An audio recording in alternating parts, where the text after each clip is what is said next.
we go.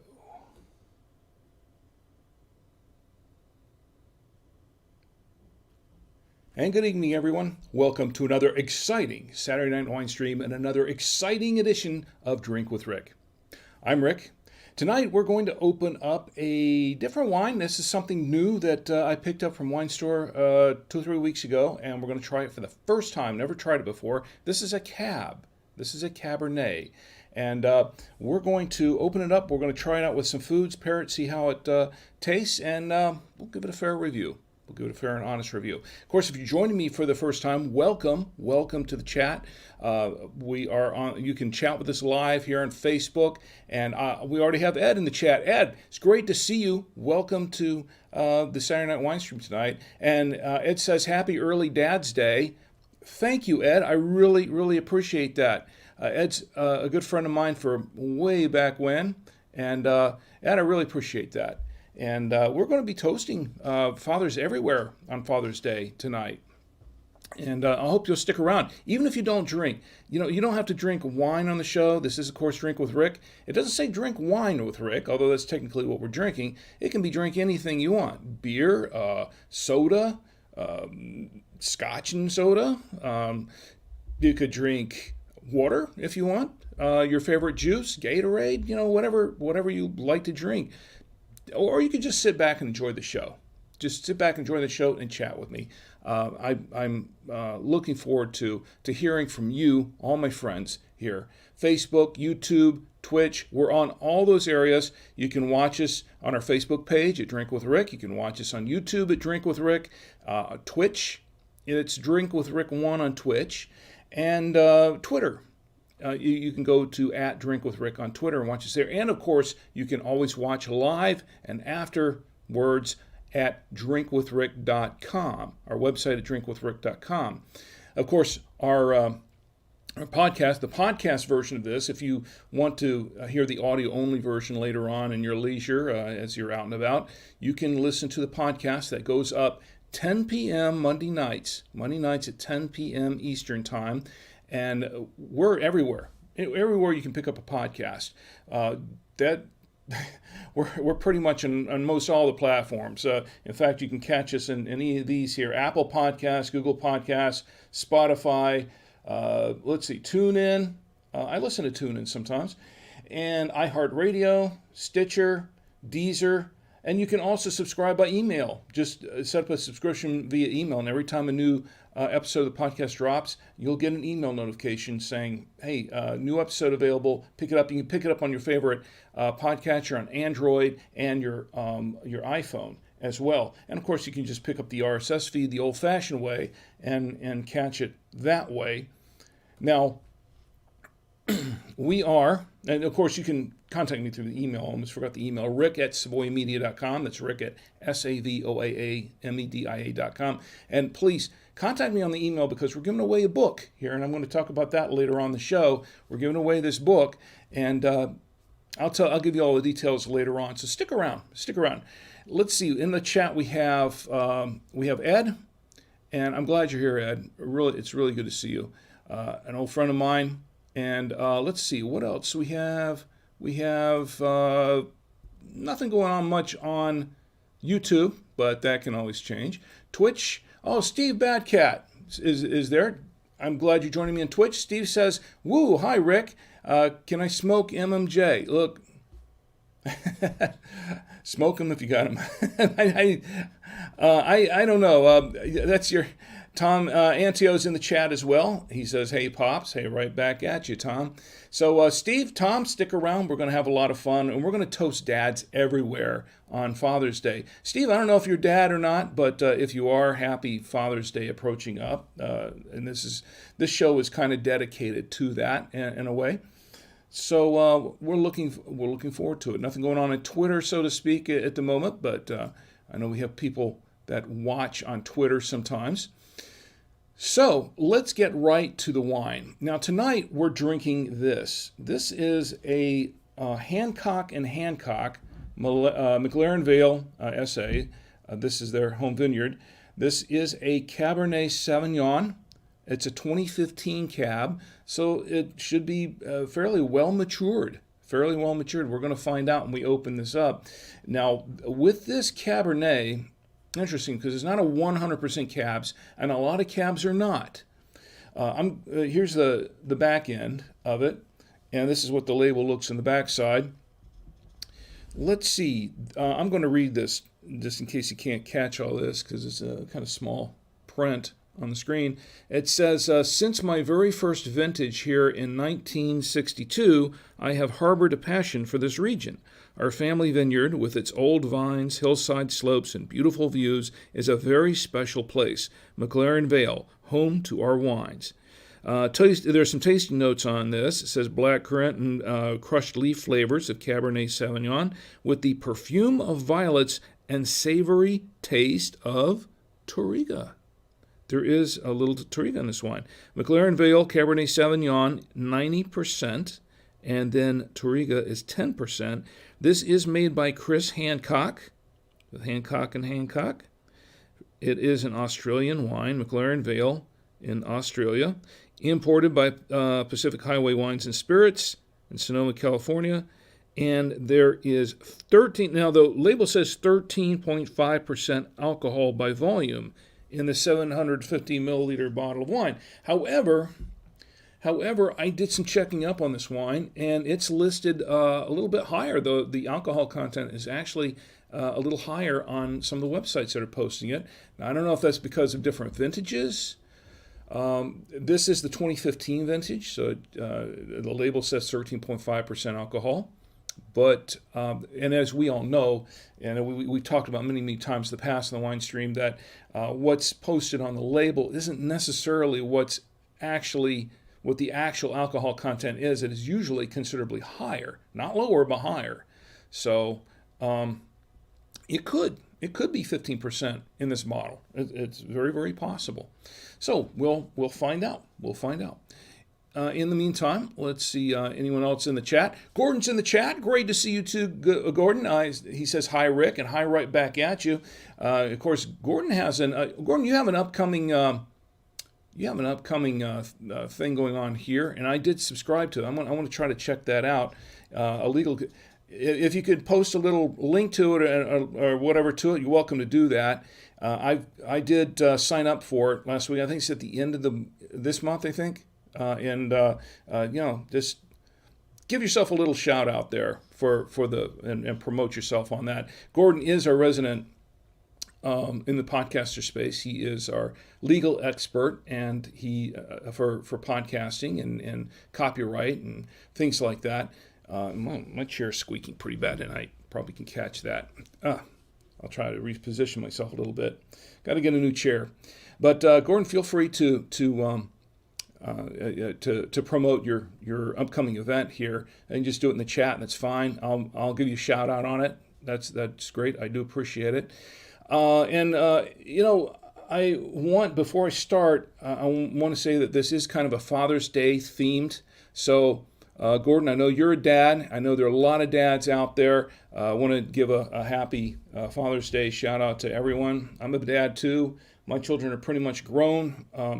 I have a son going off to college here in another month, who I'll miss terribly. But it's been a short 22, because my daughter's 22, and it's been a short 22 years, really. It's just the time passes so quickly. Anyway, I digress a little bit. Let's go ahead and get into the wine. We're going to open up this bottle of Hancock Hancock, and to pair it with some foods, my wife has prepared for me. My wonderful wife, she has prepared a nice little sampler platter with some steak. It looks like we have, I think there's a prime rib in there, very thin prime rib, and some rotisserie chicken. And we have, I think this is the Trader Joe's Gouda that I love so much, and that we've tasted so many times with the wines in the past, and haven't had a miss on it yet. And we have some hard Parmesan cheese right here, and some crackers to clear the palate with if needed. So we're going to have that. We're going to taste the wine. I've got, of course, my glass, my trusty Galway Irish Crystal, genuine Irish Crystal. Was that too long? Sorry. Genuine Irish Crystal glass that was given to me by my employers at BuyTwoWayRadios.com. And I'm going to open this up. Now this has a twist cap on it. Let me give it a little closer shot. This has a twist cap on it, and there we go. That was easy. So I don't have to use the... By the way, I had to retire my old mechanical corkscrew because it just kind of... it sort of gave up on me a little bit. So I'm switching to the regular old corkscrews. We don't need it tonight. And I have, to port, I have my trusty Veneto aerator from the Veneto Wine Lover set. And we're going to try it out, and we're going to pour it in the glass, and we're going to give it a little whiff shortly here. Just a little bit we're going to put in here for the time being, and let it breathe a minute. And while it's breathing, let's learn a little bit more about this wine. As I said, I did some checking on this wine. Oh, wow, I can smell a lot of floral notes in here. Yeah. Some black cherry and some flowery, rather flowery. Not unexpected from a cab to get the cherry in there. But we'll give it a tasting here in a minute as soon as it opens up a little. In the meantime, let's go to what I found out on the internet, which wasn't a whole... I mean, there's a lot on it. This is actually a fairly popular wine. I did not know about this wine, but it's a fairly popular wine. And it's... apparently, a lot of people like this wine. I looked over the reviews are consistently pretty good. People reviewing this wine. I checked on Wine Searcher. I have Wine Searcher up right now, and it's available for $13 a bottle at the drink shop in the UK. $14.39 in the UK also. Let's see, and $14.58 a bottle. I found it, most of these are in the UK, I guess, but I paid, I'll tell you what I paid for. I had my receipt earlier, but I pulled up the Winestore, and I purchased this from winestore-online.com. Actually, I purchased it at our local wine store here in Blakeney, North Carolina, where they're based, and I paid... It says $9.99 on the site, and that is what I paid for it, $9.99. And they were doing a special. They email me specials every week, and I caught this one on an email a few weeks ago, and I thought, that looks like a pretty interesting wine to try. And the price was right. It was within the price point that I wanted to spend on wines for right now, because we are sort of still under the pandemic, and everybody's on a tight budget and everything. I didn't want to go too far over. We have been reviewing a lot of $5 wines, and a lot of them are pretty good, actually pretty decent wines for the price. Some of them were probably maybe worth a little, I would have priced them a little bit higher than that. But this one right here, $9.99, we'll see how it measures up with that. Let's see, on Vivino, it gets some 3.8 stars and with a lot of ratings, and they have it listed for $14.04, which is the average price from what I understand from their website. But it's this is a wine from Australia, and according to this, it says top 7% of wines from McLaren Vale and top 7% of wines in the world.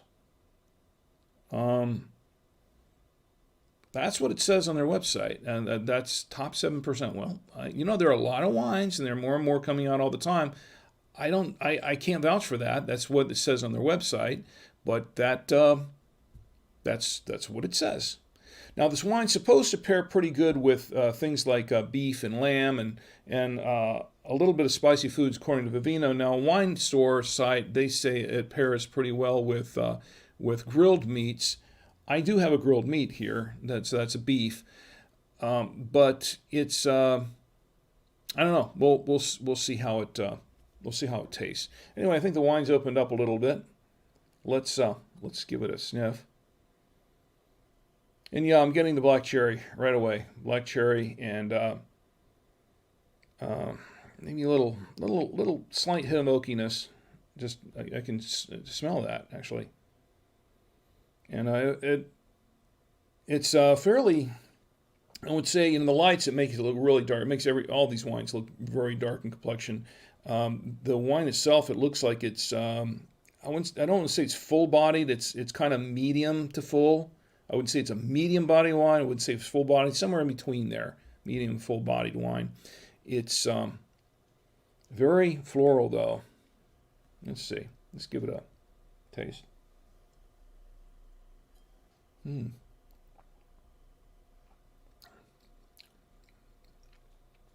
Yeah, definitely some black cherry, maybe a little cherry, and a hint of maybe there's some black currant in there.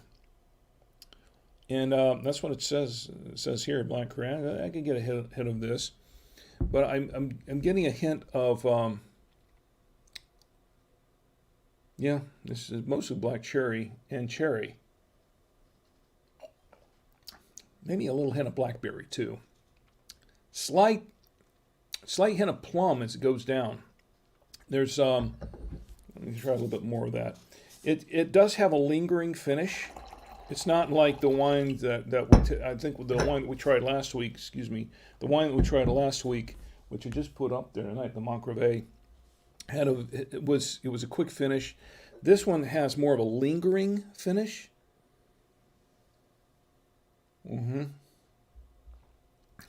But it's not bad.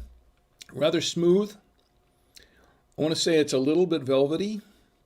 Not really, but a little bit velvety. It's a little tannic.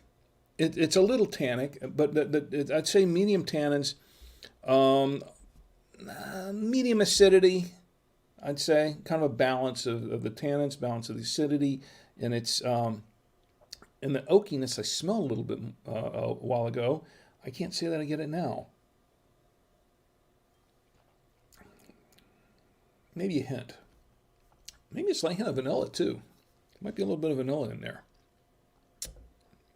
Yeah, might be. Not bad for right off the bat for tasting. I kind of like the way the wine finishes. I think it's kind of a lingering finish, but it doesn't hang in your mouth that long. Although it kind of is hanging in my throat a little bit right now. It's not bad. A nice kind of warm taste of wine in your throat. Who doesn't like that? Huh? Well, Ed, I know you don't drink wine, but too much. But I know that those of you who do, sometimes they like that. Let's see. Check the chat again. Kind of quiet in the chat.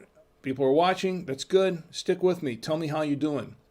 Tell me what you're drinking. Tell me what you'd like to be drinking. Tell me what you'd like to see me drink. You know, we had Stephanie last week or the week before. Stephanie, she recommended a set of wines called Fit Vine, and which are more organic wines. And I like the idea of organic wines. I've tried a few.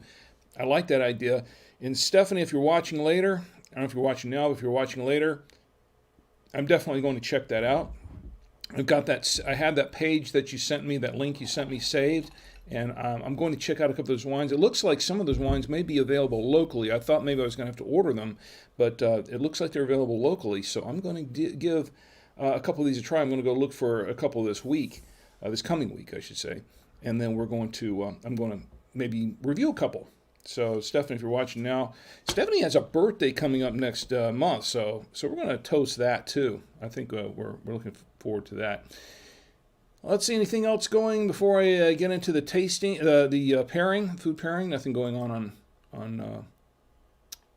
YouTube, and we got Twitter. Gordon, feel free to leave a link to your upcoming event here. And I'll be happy to give it a little promotion, free promotion. You've done the same for me in the past, and as a fellow podcaster, I want to reciprocate. So feel free to leave it in there. I'm going to try this first with the. We're going to refill the glass a little bit, don't we? I'm going to try pairing this first with the prime rib that my wife grilled last night on our grill.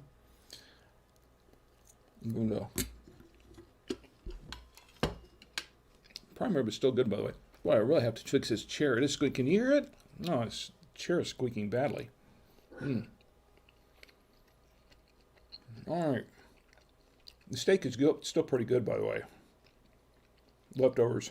Let's try it with wine.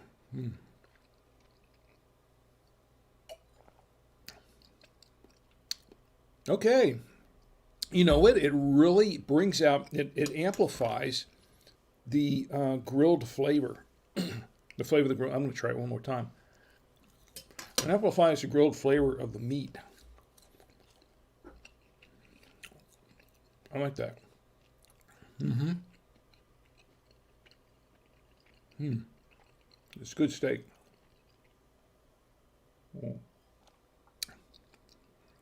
Oh, that's good. That's really good. I like that. Let's try it with the chicken now. Before we do, let me clear the palate out a little bit.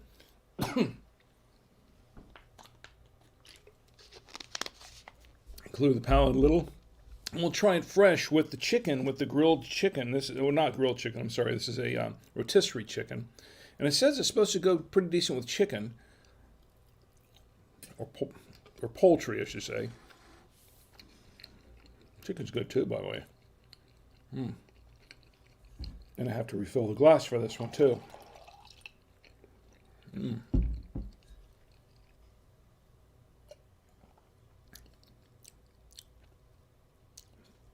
Not bad with the chicken. It's not bad with the chicken. I liked it better with the steak, but it's actually not bad with the chicken.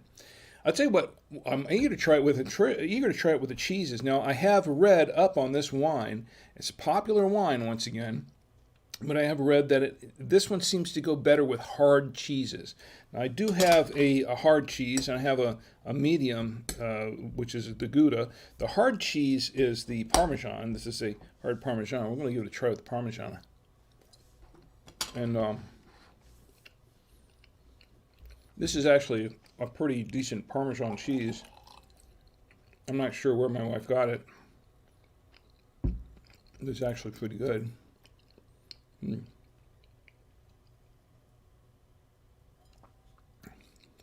Oh, yeah. Goes good with the hard Parmesan. I should try that again, but I don't want to sit here and eat in front of you guys all night. Let's try it. Let's try it with the Gouda. Haven't had a miss yet. That's the real test, right? The Trader Joe's Creamy Gouda. My favorite Gouda cheese, by the way. Let's give it a try.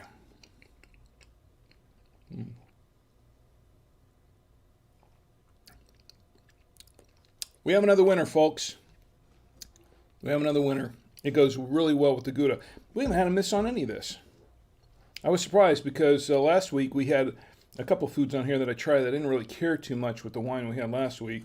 This is a win for win. Batting a full 1,000 here, I guess. Let me clear the palate again. And then we'll toast some birthdays.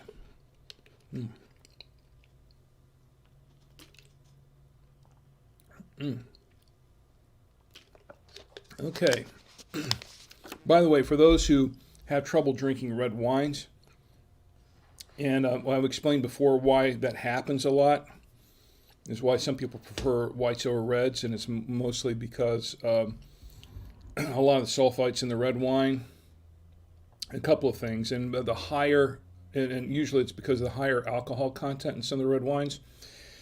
And you don't get that problem so much with organic wines, which is why I really want to try more organic wines, which I think they're another reason they're better for you, I think, personally, because they don't add all those extra sulfites to them, and that's partially what's contributing to those headaches if you have a red wine headache.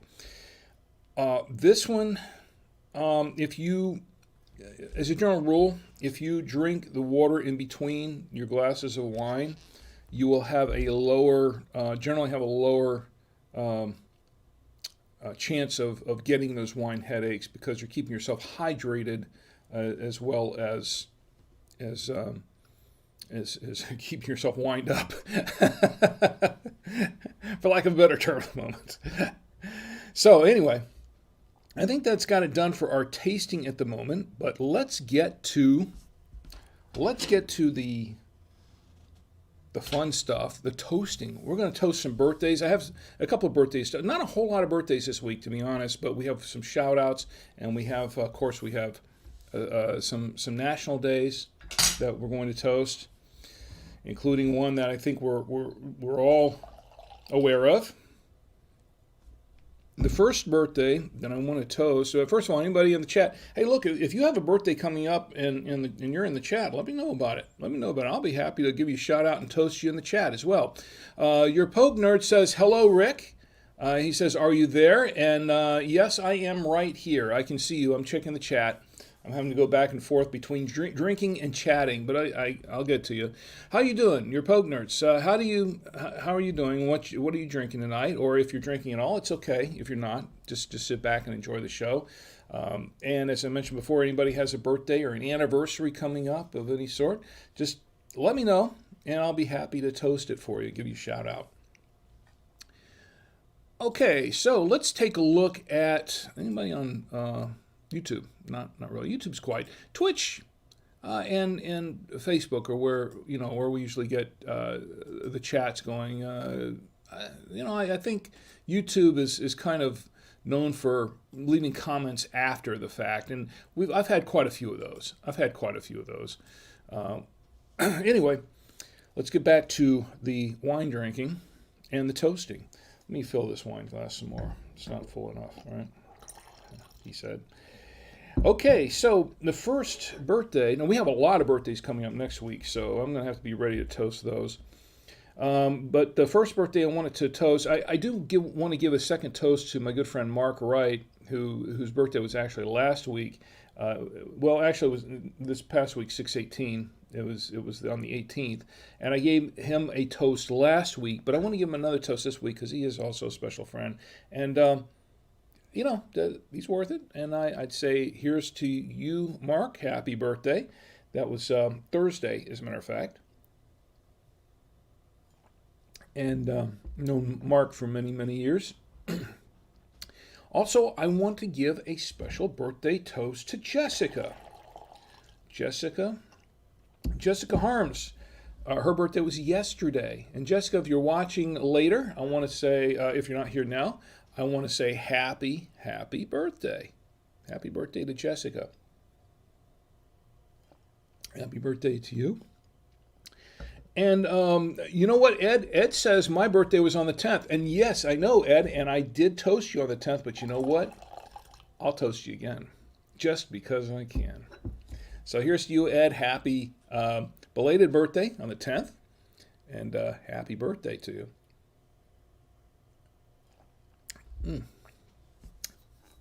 Love to toast birthdays. And I have one more. This is this birthday. This is kind of a special. This is really more of an in memoriam birthday. It's funny because Facebook doesn't really keep track unless someone closes a Facebook account after someone passes. Facebook doesn't really know and doesn't track it. So it'll post birthday notices, announcements to anyone who's passed away. I got one a week or two ago for my Aunt Bobby Hansen, which actually I want to toast her now as well. She passed away a few years ago, but her birthday was a couple weeks ago. That's when her birthday was. And here's to in memoriam to my aunt, really my Bobby Hansen. Actually, we always called her Aunt Bobby. She was, and her husband was Robert Hansen. He passed away a couple of years earlier than that, and it's funny because they were Bob and Bobby, and we always used to call them the Bobs. Especially my mom, my dad. And you say, "Oh, let's go down to the Bobs." It's just easier. And I always thought that was kind of cute. But and they were a cute couple, and and they had 6 kids, like my parents did, and we were kind of close. My mom and Bobby Hansen were actually cousins. They were really cousins, but they were very, very close. They were very close, like sisters. And they really thought of each other more as sisters than cousins, and they were very, very close throughout their lives.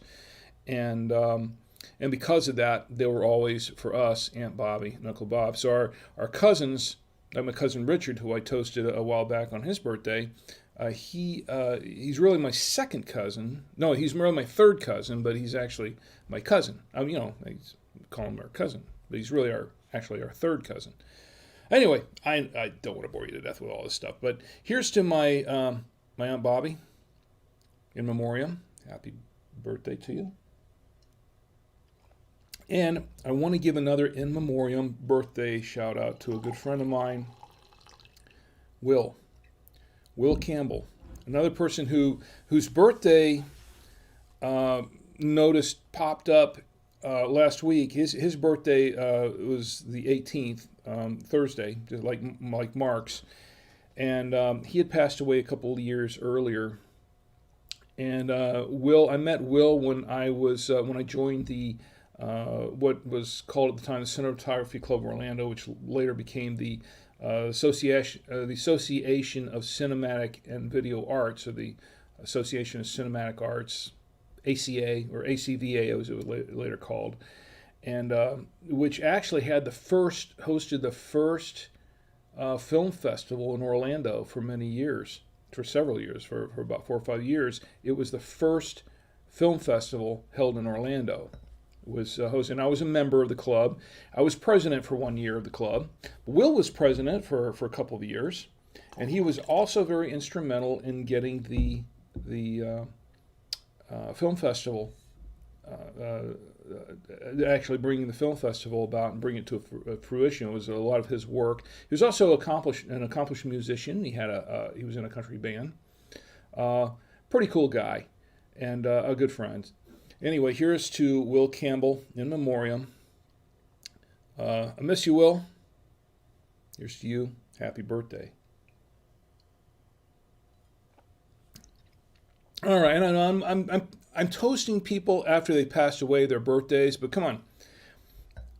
Google does this, right? Google's always posting the 193rd birthday of somebody who passed away, 100 years ago and stuff like that, and if Google can do it, I can do it, right? Now, I did rant about that one time. Like, well, why is Google posting birthdays of people long since dead? Because are they no longer having birthdays because they passed away? But you know what? Google does it. I'm doing it, and it's out of respect for people we've loved and lost. So that's why I'm doing it in memoriam. So let's see. I think that does it for the birthdays.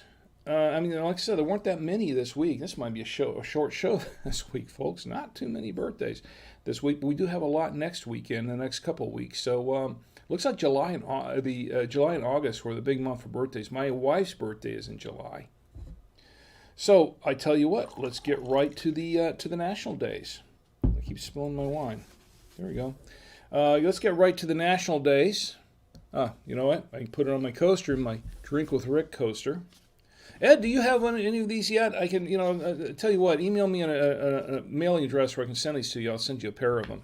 I'll send you a pair of my Drink with Rick coasters, and they're good. They're you can throw them away. They're disposable, but don't throw them away. You can use them for a long, long time. I've been using this one. I've been using for the last year, and it's still fine. So, but let me know. I can send you a pair. Anything else going on in the chat before we continue? Let's see. Your Pogue Nerds. Yes, I am here. I'm still here, and I will be here for the next probably for the next 45 minutes or so, until we get tired of toasting. So, anything going on no, nothing going on YouTube really. Just checking all the chats, make sure everything's cool. All right, so let's get right into the national days, courtesy of the nationaldaycalendar.com. That's the nationaldaycalendar.com. You can go there and look for them yourself at a lot of radio stations and a lot of publications and a lot of other organizations use the national day. This is the one, if you ever listen to like a local TV or radio station or something and they talk about, oh, this is national days coming up and whatever, they talk about those national holidays or national day, whatever it is, Donut Day or I don't know, Walk Your Neighbor's Dog Day, whatever it is. I don't know if that's a real day or not, to be honest. But there are a lot of weird ones out there that are real. Very interesting one. Of course, like Talk Like a Pirate Day. That's a real one, right? Arr. And a lot of Donald Duck Day. Donald Duck Day was a couple of weeks ago. So if you want to know where they get all these national days from, it's nationaldaycalendar.com, and they curate all the national days, and they've got it posted on their website. Now, this is just kind of a little shout out to Marlo Anderson. Marlo Anderson is a friend of mine. He is the CEO of nationaldaycalendar.com, and I've got the national days here for this weekend. And let's see, today is June 20th, 2020. Ooh, look at that, June 20th. This is 6/20/2020. How about that? So on today, it is National Queen Amman Day. I don't know if I'm pronouncing that right, to be honest. Queen Amman Day. And Queen Amman Day, I had to look this up to find out more about it. I wasn't really aware of it. But what this is Queen Amman is no, it's not a person or anything. I thought it was maybe somebody, some person. But actually what it is, it's Queen, okay, they have the pronunciation here. The pronunciation. Pronunciation. It's pronounced Queen Amman. Queen Amman. No, and it's not a queen. It's not somebody who is a queen of some country or something like that, or the Queen City in Charlotte, or Queen Latifah, or something like that. It is Queen Amman. This is it comes from, and I'm reading this from National Day Calendar, by the way, for full attribution. The name comes from the Breton words for cake, which is queen, and butter, Amman. Yes, you guessed it, folks. It is a pastry. Queen Amman is a pastry. Now I know people who watch this show are smart people. You probably already knew this, right? I'm the one who was the idiot who didn't know what Queen Amman was, but I know now, and now I want to have one because it is in Brittany.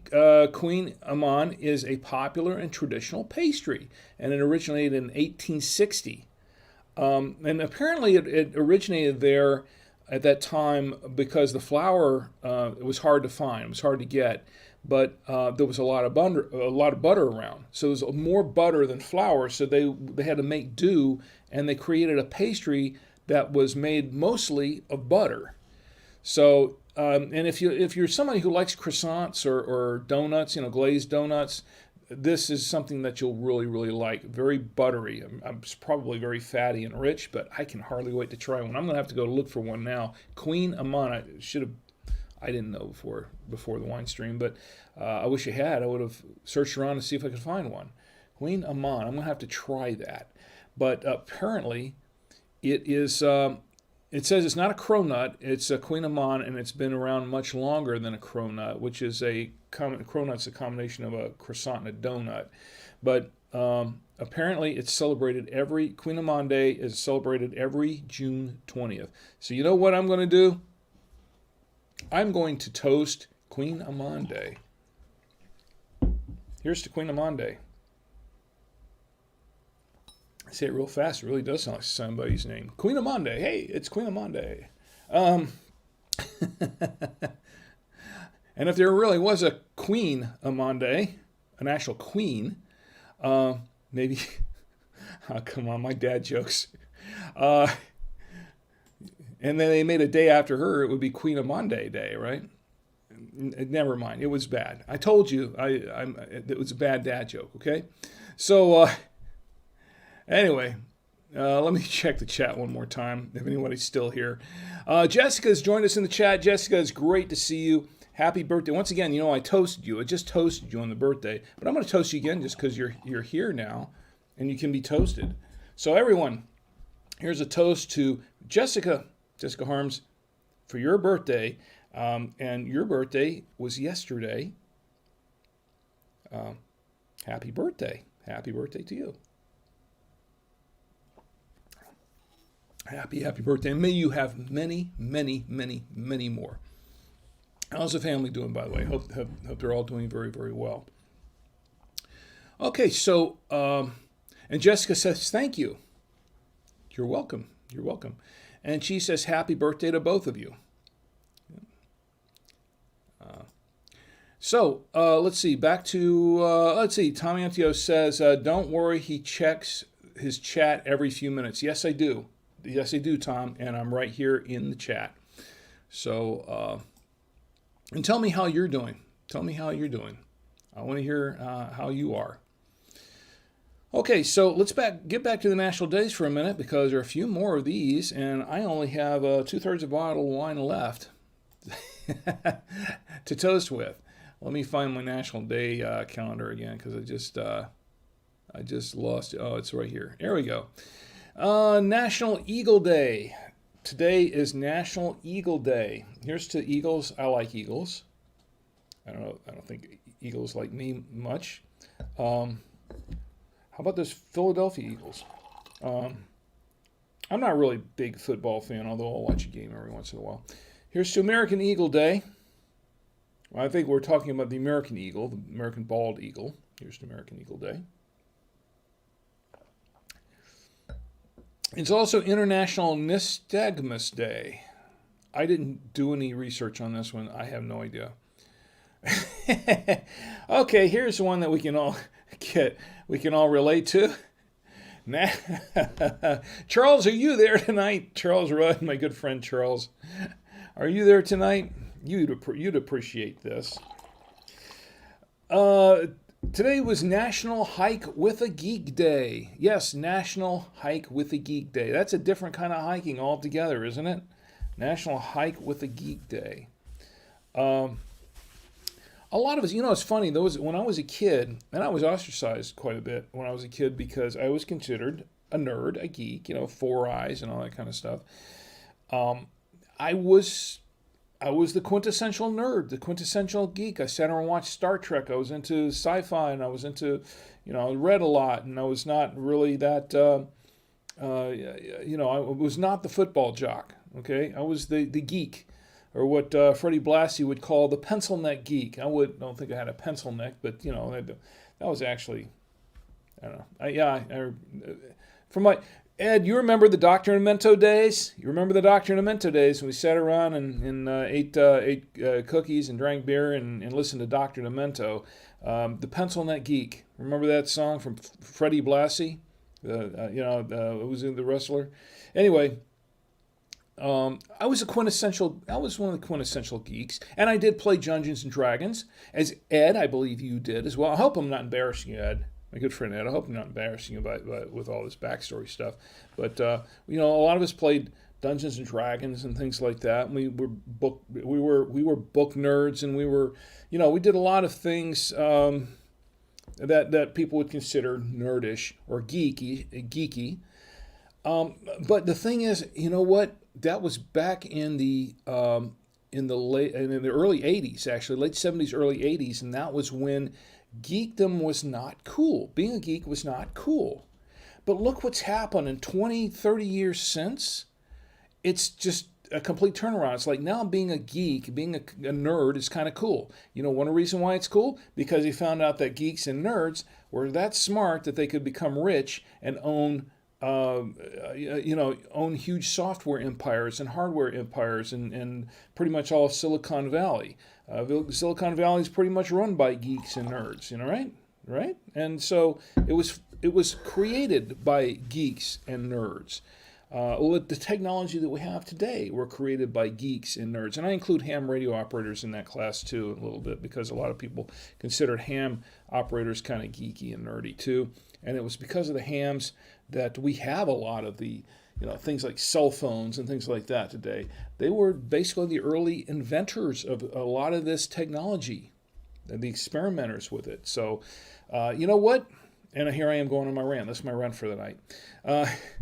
So here's to National Hike with a Geek Day, and I'm giving a shout out to my good friend Charles Rudd because Charles, you have hiked with a geek a couple of times, right?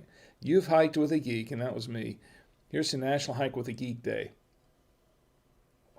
I'll drink to that. It's also National Vanilla Milkshake Day. You like vanilla? I like milkshakes, but you know what one of my favorite milkshakes is the don't tell anybody, but it's the green one, the one that comes around every I can't think of the name of it right offhand. It's the one that comes around every St. Patrick's Day, right? That McDonald's has the green shake, right? Somebody remind me what it is. I forgot right offhand. And I love it, the drink, but the funny thing is I haven't had one for a while because it seems like their shake machines are always broken, right? When you go to McDonald's nowadays, and shake machines are never working. hmm what was that thing called? The Shamrock Shake. There you go. Thank you, Rick. The Shamrock Shake, and I love those Shamrock Shakes. They're great stuff. So that's I'm gonna have another one next. I have to wait for next St. Patty's Day, right?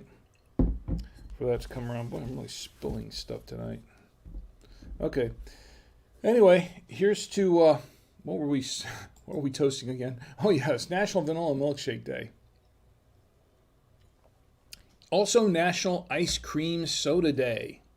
I love a good ice cream soda. I used to make ice cream sodas when I worked at Disney. Ed, once again, I'm glad you're here, Ed. These are a lot of flashbacks to our old days at Disney, because that's when I was working at the Veranda Restaurant and ice cream bar and the Board and Cone Shop and the Sara Lee Bakery. I used to make shakes. I used to make for the guests, and I used to make ice cream sodas, and I used to make all kinds of sundaes. And we had one special sundae that was called a Captain's Tower, and it was named Captain's Tower because the tower that was right in the middle of the Walt Disney World Village at the time, which, by the way, Ed was working at the bookstore in the Walt Disney Village, and it was right, I think it was almost right in front of the bookstore and the Light Bite, which is where I went to work later.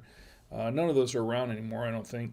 But the Captain's Tower was this big tower there, and they used to have all these events and all these promotional things. We had an event with Darth Vader one time, some dressed as Darth Vader after Star Wars came out, and they had a big Star Wars event there. I remember that. But I used to work in that restaurant, and used to make all these ice cream sundaes and shakes and cones and things like that. National Ice Cream Soda Day. I'll drink to that. There's Summer and Winter Solstice is Anne and Samantha Day. It's National Seashell Day. That's the first day of summer, which, by the way, it is the first day of summer. That comes up to the next one. It is, summer begins. The longest day of the year. Today was the longest day of the year. Summer begins. Here's to the first day of summer. I'll drink to that. Cheers for the first day of summer. We have to have something to be cheerful for, and I think the first day of summer is a good thing to be cheerful for, as long as it doesn't get too hot. Please don't let it get too hot, and not a lot of hurricanes, okay? I'll get to that in a few minutes. June 21st. Tomorrow is June 21st. It's National Peaches and Cream Day. You like peaches and cream?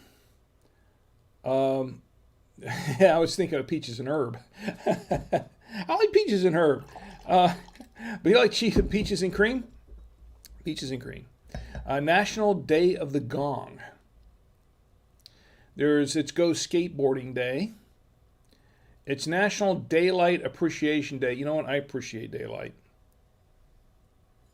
You know, something really weird is that, for me anyway, is that I'm really a night person. I'm not really a day person, although I've worked during the day for many years. But I'm not really a day person. I'm more of a night person. I get some of my best work done late at night. And Danny, if you're watching now and later, you know that because you're also a night person. But when I'm working, a lot of my best work is done late in the evening, where it's quiet, everybody's pretty much gone to bed, and there's nothing going on. It's just I can sit back and concentrate on just working, and I can be up pretty late, and my wife, she knows this better than anybody. Sometimes I go to bed at 3, 4 in the morning sometimes because I'm up working late.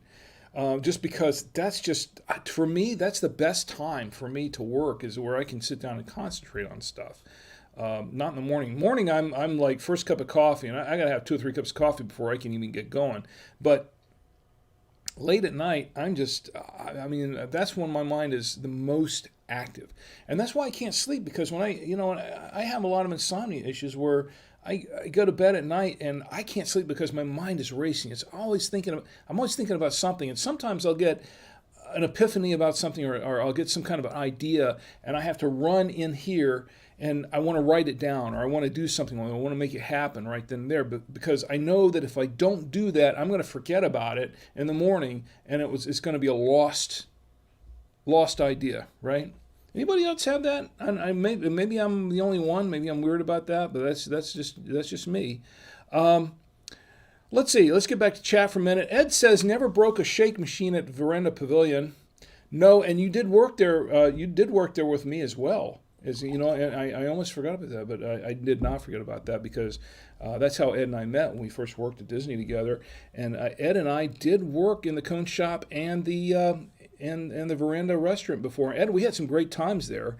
By the way, making yes, Ed and I did work directly together, making shakes and cones and Sundays and all that kind of stuff. But and Ed says Tower became merchandise pin traders most recently.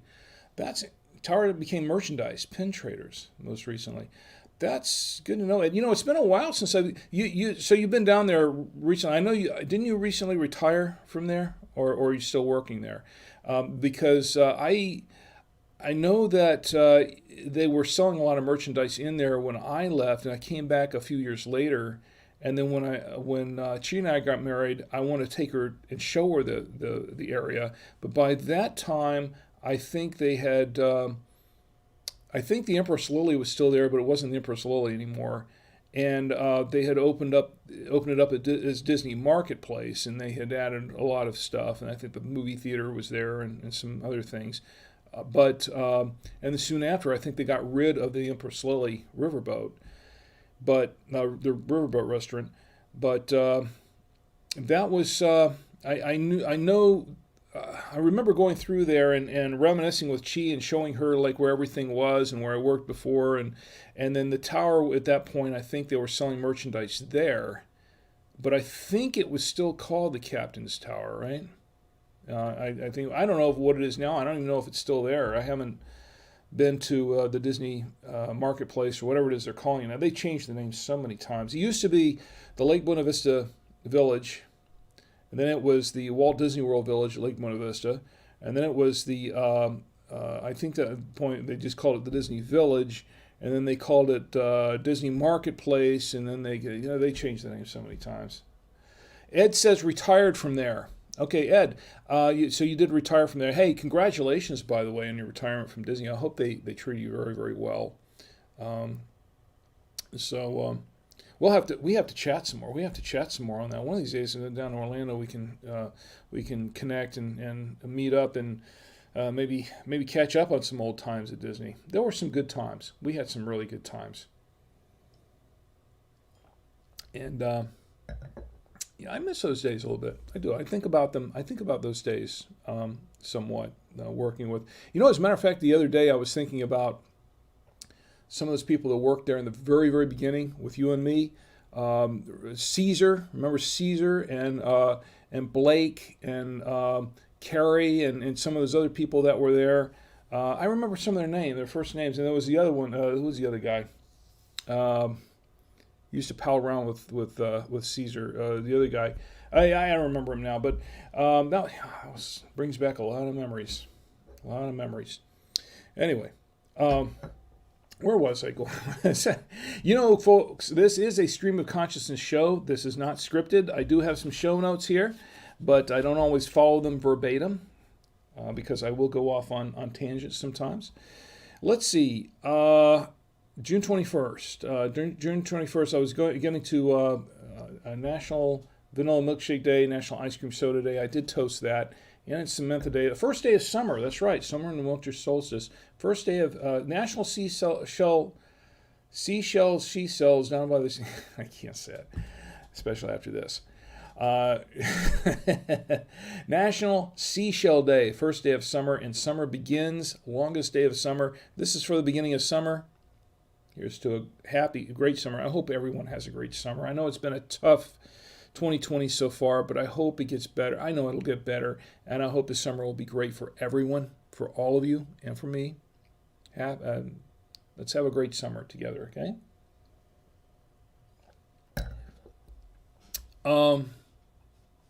And so June 21st, Peaches and Cream Day. Where was I going with this? Okay, National Daylight Appreciation Day. That's what I was going. I got mixed up. I was going back to June 20th again. Sorry. Let's scroll down a little bit. National Selfie Day. Okay, National Daylight Appreciation Day. I can get behind that because I do appreciate daylight, as I said before. I sleep more during the day than I do at night. And I work at night when I should be sleeping at night. That's where I was going with that. Thank you. Here's National Daylight Appreciation Day. Yeah, my mind was really wandering tonight. National Selfie Day. I think I'm going to skip that one. I tell you what, I've seen a lot of horror stories with people taking selfies, and that was the last photo they ever took, if you know what I mean. Sad stuff, but I think the selfie thing is a little, yeah, it's kind of fun sometimes, but I think the selfie thing's gone a little out of control for some people. National Arizona Day. I'll drink to that. Arizona is one of the great 50 states. I think my brother lived in Arizona for a while. Here's to Arizona. National Arizona Day. It's Turkey Lovers Day. I love turkey. That's the third Sunday in June. I don't know why it isn't Thanksgiving, but it's the third Sunday in June. It's Turkey Lovers Day. I love turkey. So does the dog. By the way, this is our dog, Cosmo. I had to throw the picture up sometime, right? Yeah, that's Cosmo. He loves turkey. His favorite is chicken, but he'll answer to bacon, treats, and a lot of other things. What he will run away from are things like baths and the vacuum cleaner, things like that. But anyway, here's National Arizona Day and Turkey Lovers Day. And, of course, this is the big one. This is the big one, folks. Everybody ready? It's Father's Day. Tomorrow is Father's Day. Now, I'm not making a big deal of it. Yes, I am a dad, but I'm not making a big deal out of this for me, for my sake. And I know my family has already mentioned, tomorrow's Father's Day. You know, I don't know what we're going to do on Father's Day. I think on Father's Day we're supposed to clean out the garage.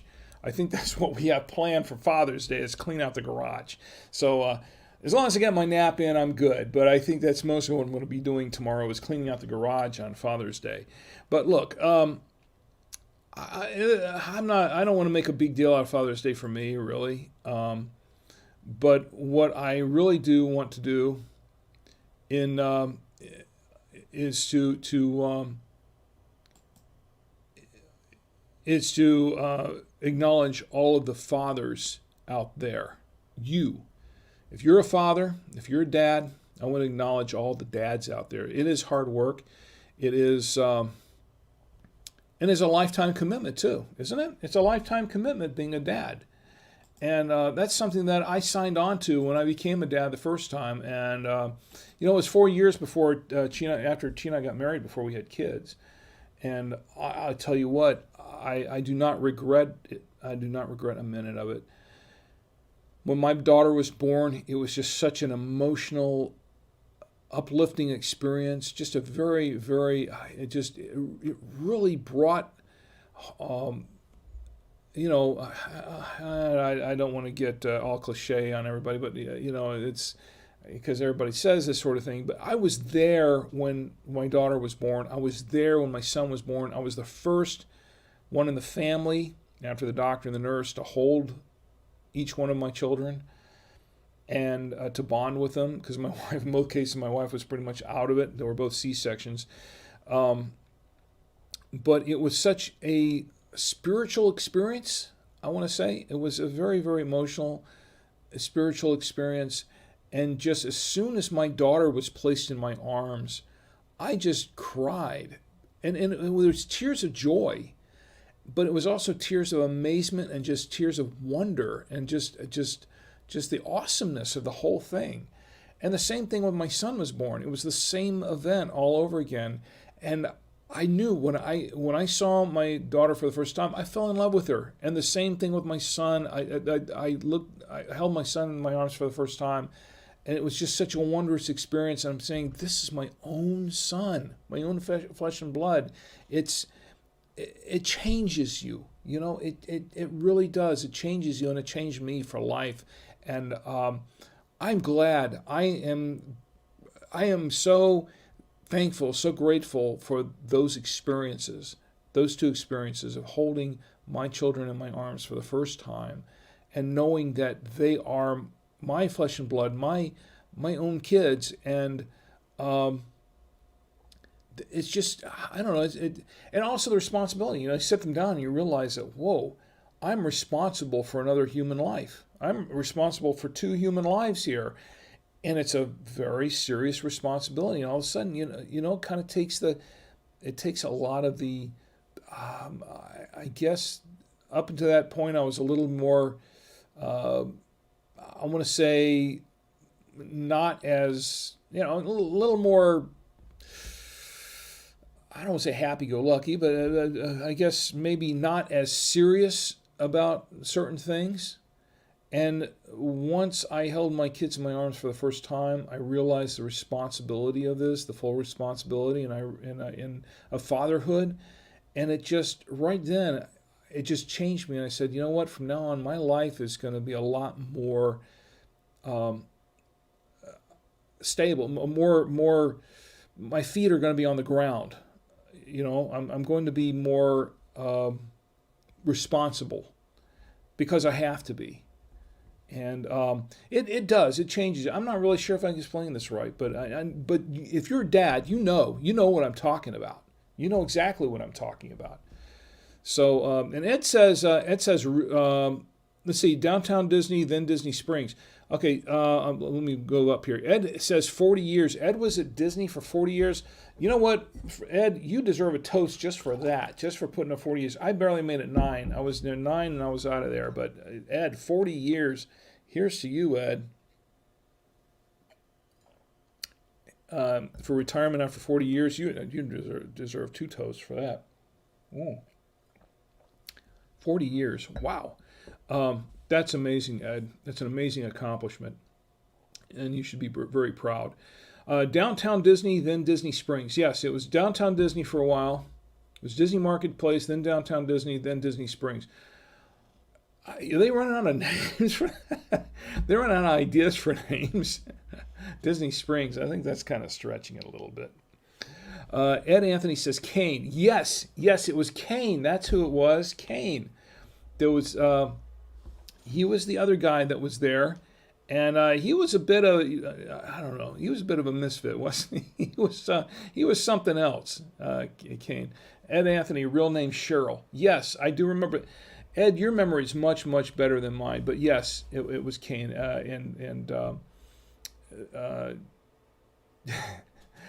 So Ed, thank you for being here. I really appreciate that because you really jogged my memory tonight, my friend. You really did, and it bring back some very good memories and some very interesting ones, especially with and Kane and Caesar in particular. Kane and Caesar and Blake. I was thinking about them the other day. I don't know, it just popped in my head. I don't know why. I was just thinking about them. Stuff. Those kind of memories happen. My wife, she says you can take a nap while cleaning the garage. LOL. I don't know how I'm going to do both at the same time, but if you have a plan, I'm all ears. A nap while cleaning the garage. Or am I going to take a nap while you're cleaning the garage? I don't think that's going to happen, isn't it? Because you've been bugging me to clean the garage for a while. I think I'm supposed to be doing that. And I will. That's tomorrow. Anyway, so back to the national days. We're going to wrap these up. So this to Father's Day. We're talking about Father's Day is tomorrow, June 21st. 2020, and we all had a dad, right? I had a dad. He passed away a few years ago, and I miss my dad. I do, but we had a complicated relationship, and I know that sounds a little cliche. Also, it sounds a little bit cliche, but my siblings, if any of my siblings are here with me tonight, Gina, Penny. Anyone else here with me tonight? You all know our dad was kind of guy. He was very He was a very interesting person, but he was not easy. He was not really a people person. He was definitely not a kid person. He was not somebody who related to kids or people well. Um, he was. I don't want to talk bad about my dad. This is Father's Day. I don't want to do that, and I don't really talk bad about my dad but I do wish, and it was always a wish of mine to really have my dad, a real dad, and he really wasn't a real dad to us in the quintessential, in the sense of the Leave It to Beaver dad. He wasn't the Leave It to Beaver kind of dad, okay? he was he was he was not that at all. So yeah, he was not Ward Cleaver, okay, and he wasn't a Brady Bunch dad. He wasn't any of that, okay. He wasn't even close. I would say he was kind of the opposite of the Brady Bunch dad. So I'll just say this: my dad was not really a dad to us, so to speak. My mom was a real mom, and she tried to be both mom and dad to us many times.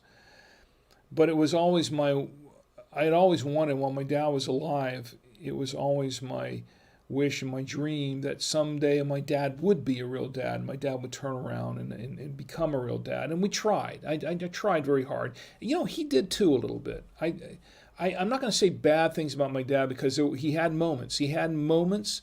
And as a matter of fact, I was looking through some old letters yesterday, and I picked up a letter that was from my dad to me just before I graduated high school. And it was a really nice letter. It was a really nice letter, and it was really more of a dad letter. And it was one of the few times that I can remember him really being a dad to me. And there were a few times. But I almost cried when I read that letter again. And it was a few days ago that I found it out of the blue. I miss my dad. I do. Because I always thought that, someday I could turn my dad around and he'd be a real dad. Try not to change my dad, but maybe he would soften over the years and just be a real, just have a real relationship, father-son relationship with him. And when he passed away, that really hurt me because I realized that at that point, I didn't have my dad anymore. Up until that point, as long as he was alive, as long as he was around, there was always hope. There was always hope that I could say that someday we would have a real relationship. I don't know. This is a lot of personal stuff, but I'm sharing this because this is Father's Day, and I think this is a very personal day for dads everywhere, and I think this is a very important lesson for dads everywhere. My dad passed away 2 or 3 years ago from cancer, and I went to visit him just before he passed away, and I got a chance to make my peace with him. And we both sat around, and I was talking to him for a few minutes, and I wanted to tell him all the things that I'd want to tell him that I'd had bottled up in my mind, my heart for many years. And this was about, maybe a month or two before he passed away.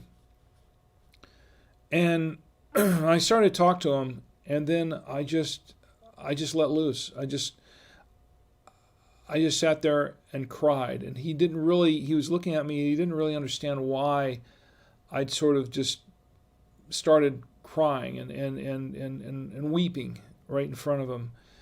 And so I explained to him while I was weeping why basically I was weeping, and I don't know that he really understood it all, but being my dad from his perspective. But he did tell me he loved me, and I told him I loved him, and that was good enough for me. That was enough for me. That was closure for me, that he did tell me that he did love me, and that he cared. And after all those years, after all the tumultuous relationship that we had, it was just to bring home some peace and make peace with my dad. that that meant a lot. And when I got the call from my brother Paul, about a month later, he passed on. It's funny because I never cried at my mother's funeral. When my mother passed away, and I was close to my mom, we all were close to my mom, and she was a great, great person. Everybody loved her. I never cried because I knew that she was a piece, and I knew that we had already had that connection, and and she passed away from cancer as well, very, very young, too young. But I was more at peace with that because even though it was a heavy loss for me, it was a heavy loss for all of us, I knew that my mother had lived a good life and that she loved all of us and we loved her, and there was no question about any of that. When my dad passed away, I cried. It was tough because I knew then that the chance of a real father was gone at that point. But he did tell me that he loved me, and that meant a lot. That was closure. But when he passed, that just meant that it was over, and there was no chance of doing anything more to further that relationship. And I think that's why I cried, because I felt a real sense of I didn't just lose a dad, but I almost like I lost a soul in a sense, and deeply personal for me. And this is why that I promised my kids very early on that I wasn't going to be like my dad, that I was going to be better than that. And my son Tommy, when he was a little kid, and this isn't really the wine talking, this is me. When my son was a little kid, he used to say, "Dad, when I grow up, I want to be just like you." And I said, "Son, I don't want you to be like me. I do not want you to be like me. I want you to be better than me." And so far, my son has proved himself. A better man than I am. Anyway, the reason I'm sharing this with you because it's deeply personal for me. The reason I'm sharing this with you is because we all had a dad. Some of us had great dads. Some of us had okay dads. Some of us didn't really have a dad. Some may have had an abusive father. Some may have had a father that was just not there. Some had different fathers, but some of them had great fathers. But you know what?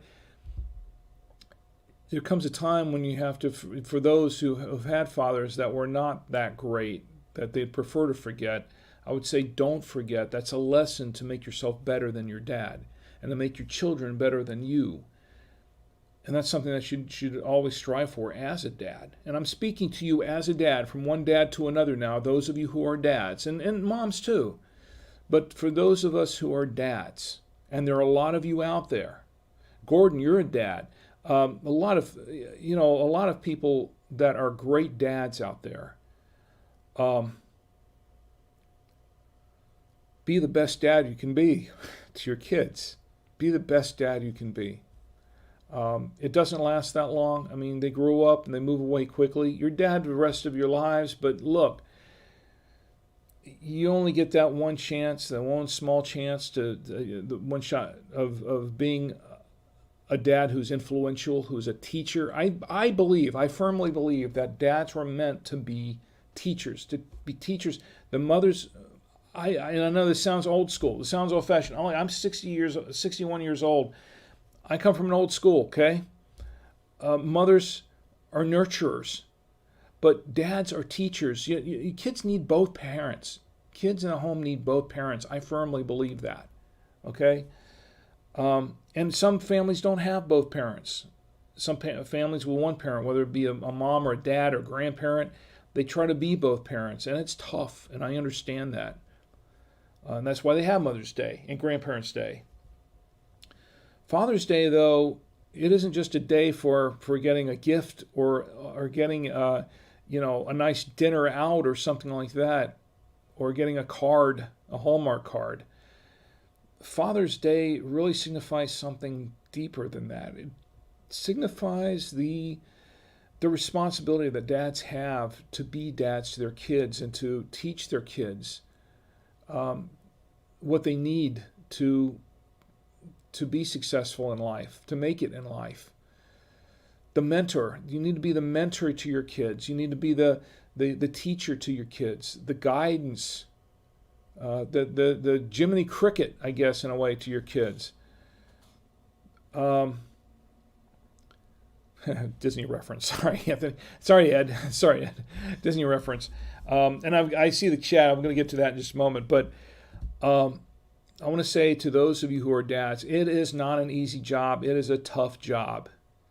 It's a tough job. But you know what? It's a very rewarding job. To all you dads out there, this is unique.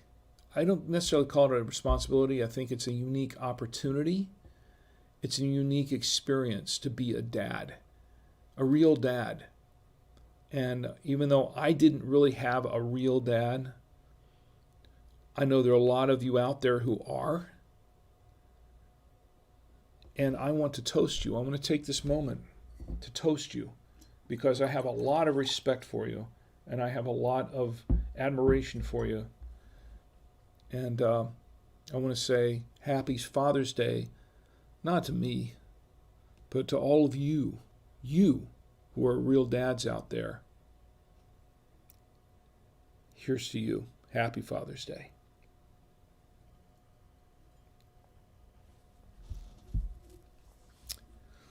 I didn't mean this to be too heavy, but it is a special day this weekend.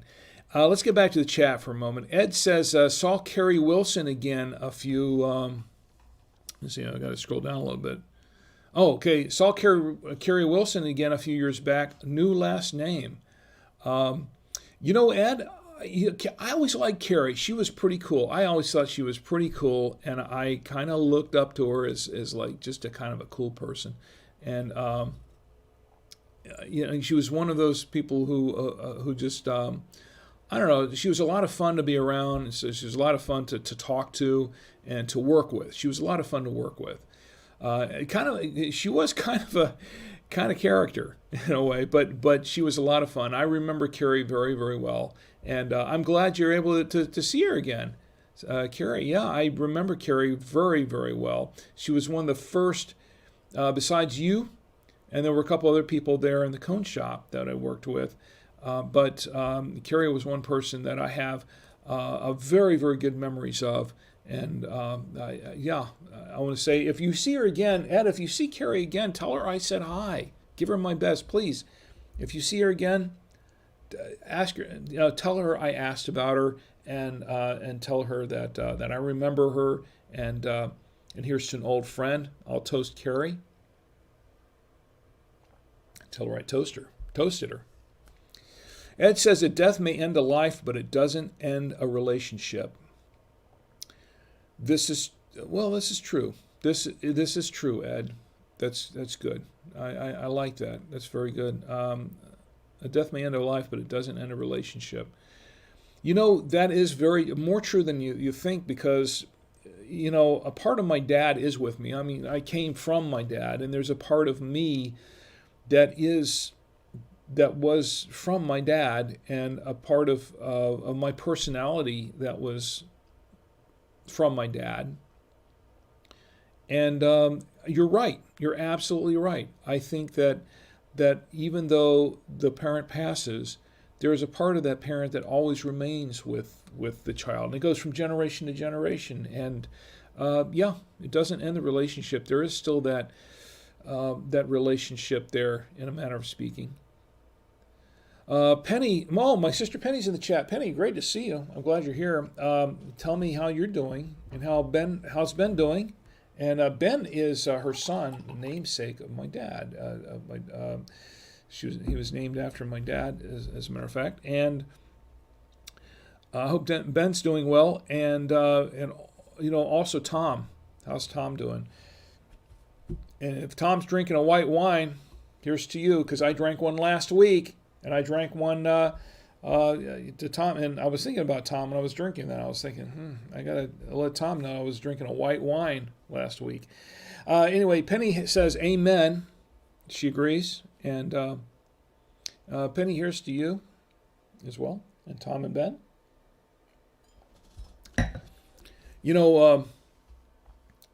And Tom, being a dad, I want to say toast a special Happy Father's Day to Tom Harms, dad of my nephew. You know what? I'm just about halfway to this bottle, and I probably shouldn't drink too much more of that if I want to be up for Father's Day tomorrow. Sleep in for Father's Day, and somehow I'm going to be able to sleep in and clean the garage. That should be very interesting. So let me check the chats on the other one. I haven't checked Twitch for a little while. Okay, Millicast is in the chat. Says, hey, right back at you, Millicast. How are you doing? Tell me what you're drinking or what you're not drinking or what you like to be drinking. Tom says, just editing some videos for YouTube. And Tom says, love you, Dad. Always will. Someday I hope I can do for others what you've done for me. Happy early Father's Day. Thank you, Tommy. That's my son, Tommy. Oh, boy, I wear my heart on my sleeve, don't I? It's an emotional day for me. Always has been. I've never really made a big deal out of Father's Day myself, and the reason for that is because of my dad and some of the reminders of it. That's why. But I do appreciate my kids and my wife. Family is very important. Okay, so Father's Day. We're getting on. I said there's going to be a short show, and I'm like carrying on a little bit. But,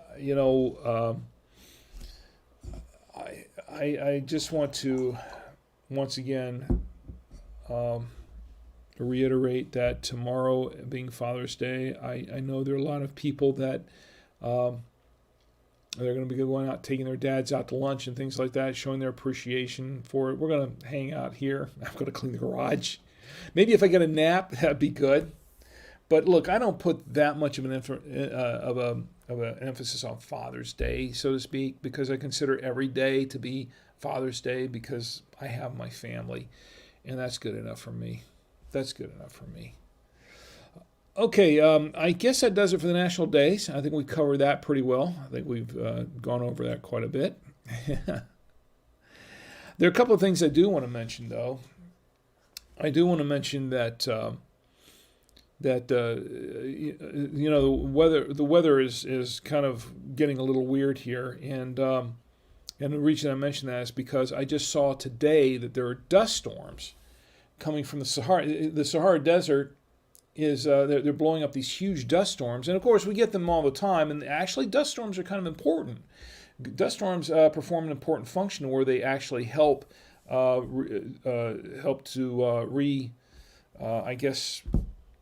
reset some of the beaches, kind of prevent some of the beach erosion that goes off, and some of the beaches in some other continents. But this one's kind of weird. I had a photo of it. I had an image, a satellite image from NASA that I saw earlier. I was going to post it here, but I didn't have time for the wine stream. But the Sahara, it's coming down from the Sahara and then going up towards the Gulf. This one's a massive storm, and this one's so massive it is visible from space, and they took satellite images of it, and it's going up over the Gulf, and they're expecting it to arrive in South America and North America this coming week. So there's going to be a lot of this dust storm particles in the air, in the upper atmosphere and the lower atmosphere that are going to be coming in across South and North America. I don't know how much of an impact it really will have, but the fact that it is coming from Africa, coming from the Sahara and coming all the way over into North and South America. That's something. Which means that the global, and I'm kind of a weather nut anyway. I have a big interest in weather. I could have been a weather man, but a weather person, but I wasn't. A meteorologist, but I've always had an interest in the weather. And because of that, we have a lot of weather radios in the house. We have a number here. I have a couple of them sitting on my desk right here. I have this Midland weather radio, which I've shown a few times. This one's a GMRS and a weather radio, and which has seen a lot of action in the past. I have a couple of other Midland handheld radios that have built-in weather alerts. This is an emergency weather radio here. That's also an FRS GMRS radio. It's an FRS radio actually, and we have weather radios in the house. We have one downstairs that's mounted on the wall next to the weather station. We have a weather station, and we get weather alerts. We get the NOAA alerts when they come across, and the alarm goes off, and so we get tornado alerts and hurricane alerts and alerts for severe thunderstorms. We had a couple of those last week, and flooding and things like that. But one thing that people don't know is that they also, because the NOAA weather system and the National Emergency Alert System are pretty much tied, so that they do the alerts for other things besides just weather. Like, for instance, if there's an amber alert, missing child, or a silver alert, which is a missing senior. If they are any kind of alerts, earthquake alerts, things like that. Also, pandemic alerts. They actually have a pandemic alert for something like the coronavirus pandemic, and we're still kind of hunkered down for that a little bit in a lot of states. They send these alerts out, and that is why I think it's important that everybody have a weather radio of some sort. You don't have to be a ham like me or GMRS operator or anything like that to have a weather radio. And I would highly encourage people to everybody get a weather radio. Now, my boss, of course, I work for By Two Way Radios. For full disclosure, I work for bytwowayradios.com. That's the website, bytwowayradios.com. We sell all kinds of radios. We do. And this is not really a pitch per se, because this is not a paid pitch, because I'm not really getting paid for it. Okay, I work for the company, but I'm not getting paid. They're not a sponsor, so to speak. I don't have any sponsors. I'm doing this for free. I'm just having fun. But I'm doing this more as a public service. You don't have to buy it at By Two Way Radios, but if you do, this is probably the best. This is the best place to get it, because aside from the fact that we had the weather radios, we also give a 5% discount to everybody doing the Saturday Night Wine Stream, everybody listening to the Saturday Night Wine Stream, everybody watching it. We have a special promo code, WINESHOW, WINESHOW. You've put in the code WINESHOW, WINESHOW, WINESHOW at checkout. You can get 5% off your order, an additional 5%. Which is good. Actually, it's not just good on the weather radios, it's good for all the other radios that we sell. We sell business radios. We sell to commercial radios. We sell call boxes and intercoms. We sell FRS, GMRS radios. We sell CB radios. We sell marine radios if you have a boat. We sell airband radios if you're a pilot. We sell all kinds of radios. A lot of radios, ham radios, that sort of thing. As a matter of fact, I've been working, one of the things I've been doing all week this week is I've been working on videos, been doing videos for our site, By Two Way Radios. I am the marketing guy for the company. So, and I'm kind of a one-man band in that respect, a one-man operation. So I do a lot of things. I put up the products on the site, and I do I write all the articles, the blog posts. I do we do the podcast, the Two Way Radio Show podcast that we do every month, and we, of course, I do a lot of videos, and including radio one-on-ones, which if you've seen them, you know what I'm talking about, and other videos. And I just finished a video this week, this past week, for this new radio that we're carrying. This is a GMRS radio, which I'm really excited about. By the way, this is pretty cool. This is a GMRS radio, but there's nothing else like it right now. Most of the GMRS radios that are GMRS/FRS radios are more like the Midland, which are, the bubble pack.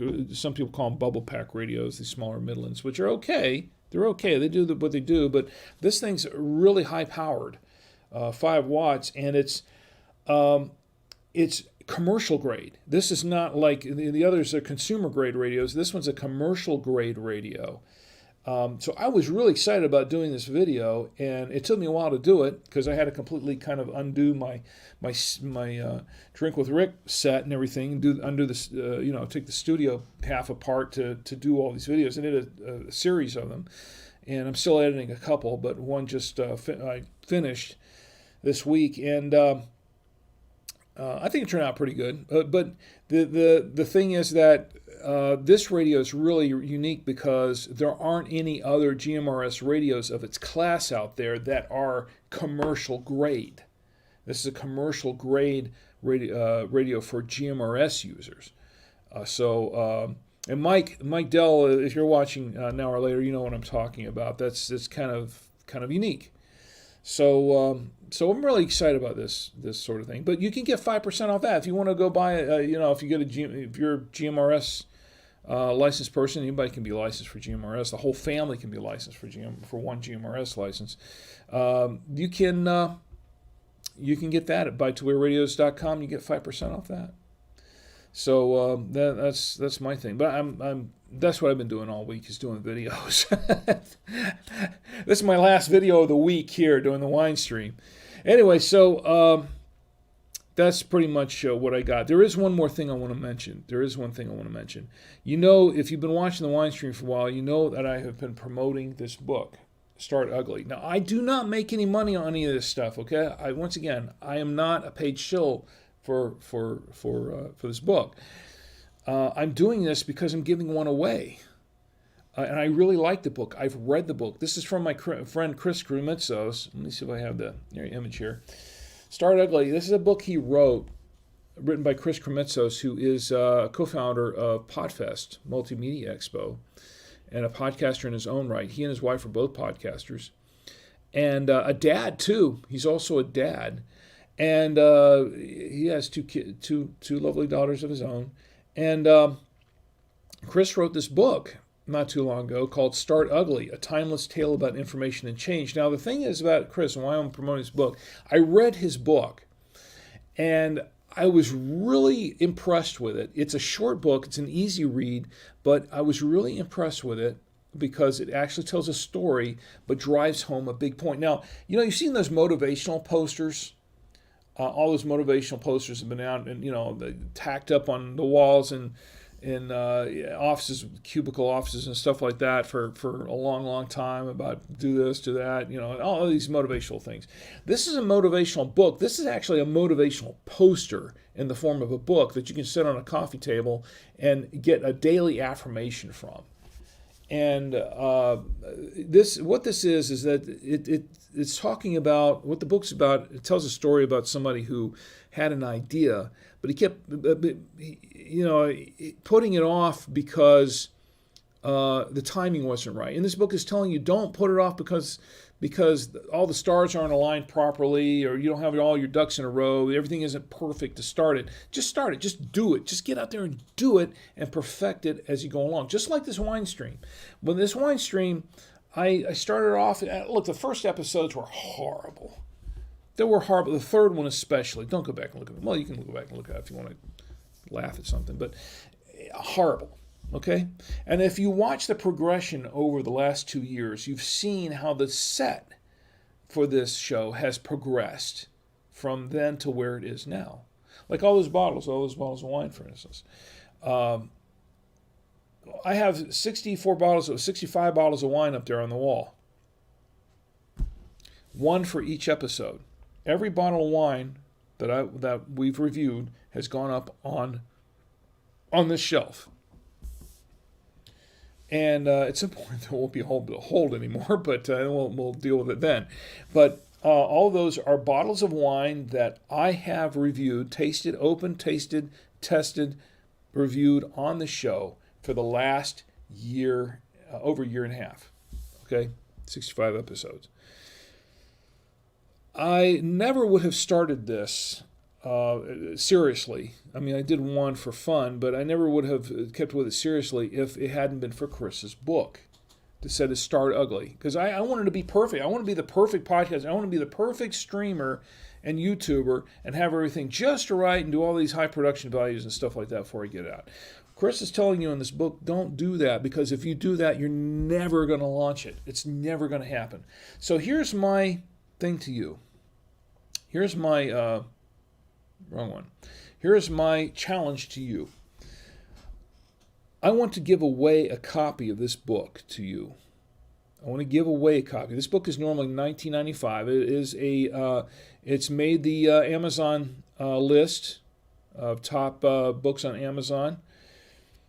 I want to give away one of these to you if you can send me an email telling me what idea, project, or dream do you have but have put off starting or completing for one reason or another. Once again, what idea, project, or dream do you have but have put off starting or completing for one reason or another? And just email it to me. Just be a few words. It can just be the name of the project. Just tell me what the project is. You don't have to go through a long dissertation or an essay or anything. Just tell me what it is, and I will pull a winner from this, and I will send the winner a free copy of Start Ugly by Chris Krimitsos. Now, having said that, I know a lot of people and those who watch this that have had ideas. I've had many ideas. Ed, you remember I had an idea to do a little animated film at one point, and you wrote a story for it. I wrote a script for it. And the thing is, we never really did the project per se. We could, it was ambitious. It was a little bit ambitious for us both to do, but you wrote a nice story for it that I read and that I remember. Hercules, remember? Disney did it later. They did a movie, an animated film of Hercules later after the fact. But you wrote a story. You wrote a script for Hercules. Remember that, Ed? And I do, because I think I still have a copy of it here somewhere. I've saved that copy. It meant a lot to me just from the work that you put into it. And you put a lot of work into that, put a lot of effort into that.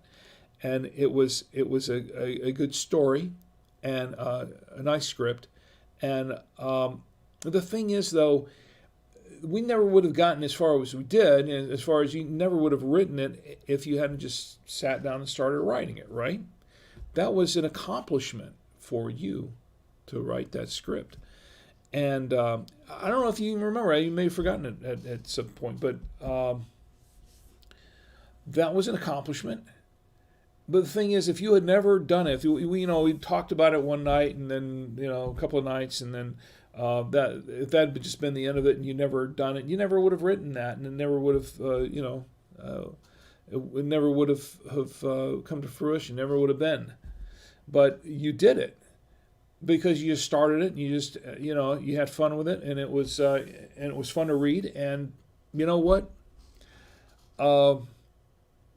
It's an accomplishment. But think of all the things that we could have accomplished in our lives, but we didn't. I can think of a lot that we didn't accomplish because I didn't think I had enough money to do this, or I didn't think I had enough time to do it, or I didn't think I had enough. I didn't know enough to do it, and I didn't have I didn't have everything that I felt that I needed to make sure that it just came off perfect right at the beginning, right? And that's what this book is doing. This book is telling you it doesn't have to be perfect. It just has to be done. You just have to do it, and then perfect it as you go along. Make it perfect. Improve upon it. Anthony, excuse me. I know people named Anthony. Ed, I'm sorry. Ed, I know that you went through a few drafts of this before you had it to where you felt it was right. And that's what it is. It's a matter of just you do it, and then it's perfection along the way. And that's what you did, and you got it done. Think of all the things that we have never done because we never felt that that it was just perfect the first time. And it's not going to be. It's never going to be perfect the first time. What I'm telling you is just do it. Just get it started. And that's what this book is telling you. Just get it started. And things will fall into place as you learn, as you grow, and as your project or business, whatever it is you want to do, grows along as well. This book was really a big motivator for me for a couple of things. So I want to give you a copy.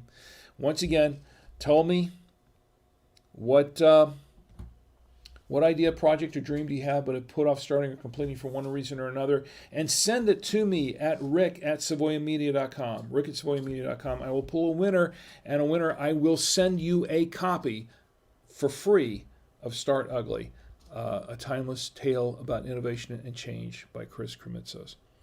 All right, well, I guess that's pretty much all I've got tonight. I want to thank everybody for joining me tonight. Once again, we were drinking. This is what we were drinking. We were drinking actually, I think I had we were drinking the Hancock Hancock McLaren Vale SA Home Vineyard Cabernet Sauvignon. This is a 2015 Cabernet Sauvignon from Australia. My final review on it, it's kind of a medium to, it's not really heavy, but it's a kind of a medium-bodied wine. It's kind of blackberry, cherry, a little hint of plum. It has, I tasted some slight vanilla notes in it earlier, and it has a lot of floral notes to it. I like that, and it has a pretty decent finish. It has a nice finish to it. I think this is a pretty matured wine. 2015 in this bottle. I think this wine's matured pretty well. I can see why it's popular. It seems to be popular in the net. I can see why it is, because it's actually a pretty good cab. It's a 90% Cabernet, 10%. What is this? 10% Touriga. And this is actually my final review. I think it went pretty good with the steak. It went pretty good with the rotisserie chicken. It actually went pretty good with both the cheeses. I kind of like that. The the Trader Joe's creamy Gouda and the Parmesan. The hard Parmesan cheese. It goes better with the hard Parmesan cheese. I think it'd be okay with some game, maybe a little bit of game. Not too much game. Maybe a lamb. Lamb, okay with lamb. And burgers. You could drink it with a burger. Why not? It'd be okay. If it's a grilled burger, it'd probably be okay with that. Grilled, it went pretty well with the steak that I had. So overall, I liked it. I like this wine. It's pretty good. I would say it's worth it. I saw it online for about $15 a bottle, average, $14 to $15 a bottle. I paid $9.99 from Winestore, winestore-online.com. So that's my final review on the wine. Excuse me. Let me check the chat before we go. Oh, wow, we got a lot going on in the chat. Let me see. Let me catch up with everybody here. I missed the chat because it's not scrolling. My problem is the chat on this new Facebook streaming thing is not working very well. So it has a tendency to hang. So unless I scroll down, I don't see anything. So Penny says, we're doing good. Ben is a character, and Tom and I are both drinking red tonight. Wow, Tom is drinking red? Wow, that's something else. Well, Tom, I should toast you just for that. Let me see. I can't even light this thing, can I? Here we go. Try it again. Oh, there we go. Here's to you, Tom. My brother-in-law, Tom, is a great guy, by the way. I really enjoyed Tom. He's a really cool guy. Always thought him as a really cool guy. I like Tom a lot. And here's to Tom. For reds, wow. Because Tom is generally a white wine guy. Here's to you. Penny says he's toasting you right back. Happy Father's Day, Rick. You're a great dad. Well, Penny, thank you. I do appreciate that. I can't toot my own horn, so to speak. I can't really say whether I'm great or not. I just hope I'm better than my dad. Our dad. Our dad was. I hope so. I tried. But I just want to say, Tom's a great dad too, by the way. And you're a great mom. And take care of Ben. Take care of Ben. Penny says redistribute dust. Yeah. We're talking about the dust storms. Yes, redistribute dust. It is nature at work. But you gotta. Who knows what's gonna happen to the stores? You might be in the path of that somewhat, Penny, because that's coming around close to Texas, I believe. I think that's in that area around the Gulf Coast. So you gotta keep an eye on that. Benny said, "Oh, Benny's in the chat. Benny, hey, I want to toast you. This is my sister-in-law, Benny. Here's to Benny. I'm going to toast you, Benny. Benny, I hope you're doing well. Say hello to an eye for me." Benny says, "Happy Father's Day, Rick," and right back at you. Right back at you. Happy Mother's Day to you, Benny, because I think Mother's Day was last month. Stephanie is in the chat, and Stephanie says, "Hi, Rick." Hi, right back at you, Stephanie. And I was talking about you earlier. Hope your ears weren't burning, but I was talking about you earlier, Stephanie. All good. Okay? It's all good stuff. I'm glad you're here. And you have a birthday coming up as well, so we'll toast you then, of course. But and Ed says with Amazons. And Ed says, "Thanks for reminding me. We talked it over at Pizza Hut." We did. Didn't we meet up at Pizza Hut some years back? Yes, we did. I think we did. Didn't we meet? I know we met. I met up with you some years back, Ed. I don't know if I'm reading this comment correctly, but your comment correctly. But thanks for reminding me. We talked over at Pizza Hut. I don't know if that was with Carrie or with me, but I remember we did do a meetup some years back, Ed, you and me, and it was great. It was a great time, and we caught up. We got to do that again soon. I miss you, buddy. I really do. I miss you, Ed. And Benny says, "We're well. Happy Father's Day." Benny, thank you very, very much. And you know what? I want to give a special toast to another father who can't be here tonight, but who is near and dear to me. And I've mentioned him many, many times before. And this is to my nephew Lester Balabalos. Lester, who we lost a few years ago from a drunk driver, by the way. And this is one reason why I stress, do not drink and drive. That's one of the reasons. My dad was an alcoholic, and he drank and drive, and he almost killed us one night. We got pretty close to it, and that's one of the reasons why our relationship was rather complicated. But he didn't wreck, but he could have, and it was a very harrowing night for my mother and myself. I tried to drive, but he wouldn't let me, and he insisted on driving. And being my dad and being as forceful as he was, he drove. And the ride back was it was a very harrowing experience because we're on a two-lane road in Florida late at night. This was back in 1970. I want to say it was 77, 78. Excuse me, it was 1978, I think. And I had my driver's license, so I could have driven. But we went to a party. We went to a church-sponsored party, and he got very inebriated, and he insisted on driving home. It was he and my mother and myself. And I said, and I tried to get the keys from him because he had the keys, and I tried to say, well, why don't you and Mom sit in the back? And, I was just trying to be real cool about it. And so let me drive home. But no, he insisted. He got really belligerent with me. He insisted, and he wouldn't give me the keys, and he wound up driving us home. And it was a very harrowing experience. And that shows, in a way, the selfishness of my dad and his pride that got in the way, that he was more prideful about driving under the influence, drunk, than he was in our lives. Very selfish thing, actually. So that'd be a reminder, do not drink and drive, please. But we lost Lester, my nephew Lester, who was great. He was close to all of us, and he was someone that I cared about very much.